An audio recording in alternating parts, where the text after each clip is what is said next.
was a criminal case that captured international headlines. Adnan Syed, the focus in that mega popular serial podcast, is back in court.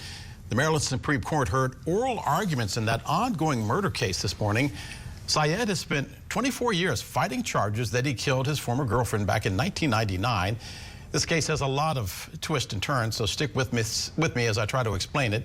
In 1999, his high school ex-girlfriend was killed. In 2000, he was found guilty in connection with her murder. In prison, he agrees to give extensive interviews with a reporter, and those interviews were showcased in the Serial podcast.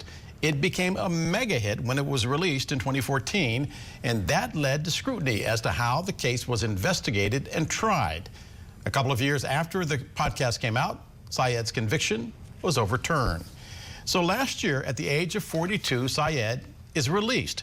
But a few months later, the conviction is then reinstated when the victim's brother said he wasn't given sufficient notice to attend the hearing. Now you're caught up on why we are back in court. Joining us now is the president and co-founder of the West Coast Trial Lawyers attorney, Neama Rahmani. Neama, a lot of people are going to be wondering, how did something so complex, something that got so much attention, get so messed up? Well, Del, this is really an issue of victims' rights, and it was a Monday hearing where Syed's conviction was vacated, and Heyman Lee's brother, the family, was only notified the Friday before. So Lee's brother, who lives here in Los Angeles, where I am, was unable to travel to Baltimore to attend in person. He had to participate via Zoom. And it went up, and the Court of Appeals said, as a matter of victims' rights, Lee's family wasn't provided enough notice. Now, that doesn't mean anything's going to change for Syed, but really this is a procedural matter, not a substantive one. So does this mean that we are re-examining the evidence in the case or the procedure that led to Adnan Syed's being released from prison?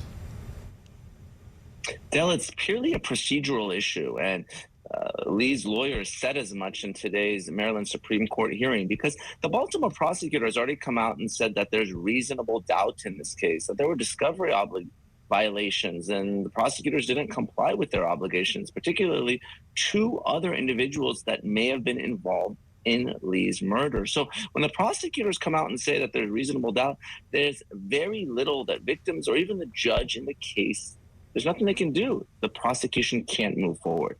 Let me ask the question, because all of us watch Law and Order, depending on which season we decide to tune into. Is there an issue at all in this case in which double jeopardy would come into play? So jeopardy attaches if an individual is going to be prosecuted again for a second time, and in this case it has. So jeopardy attaches when the jury is sworn in.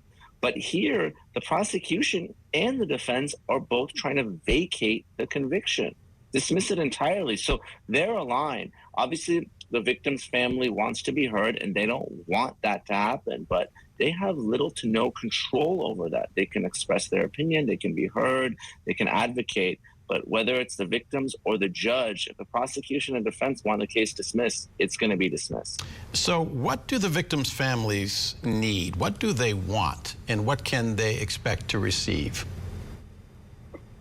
Well, they really want to be heard, and they felt that they were railroaded here. They thought that the prosecution made this decision without consulting them.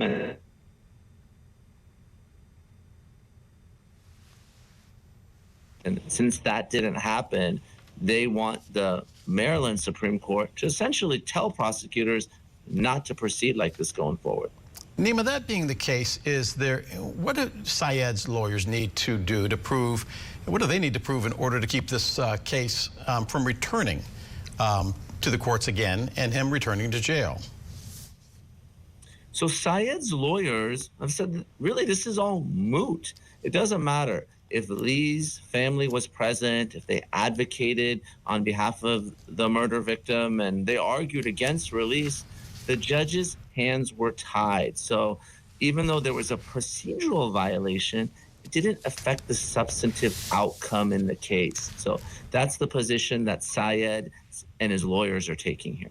Let's put a bookend on this. Are we looking at the last chapter in the case of Adnan Syed?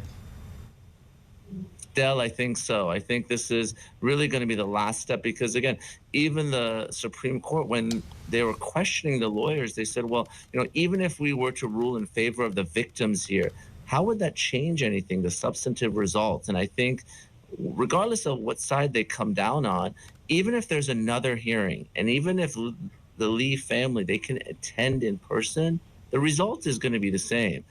The conviction will be dismissed and Syed will be a free man. Neama Rahmani, former federal prosecutor. Neama, as always, thanks for being with us.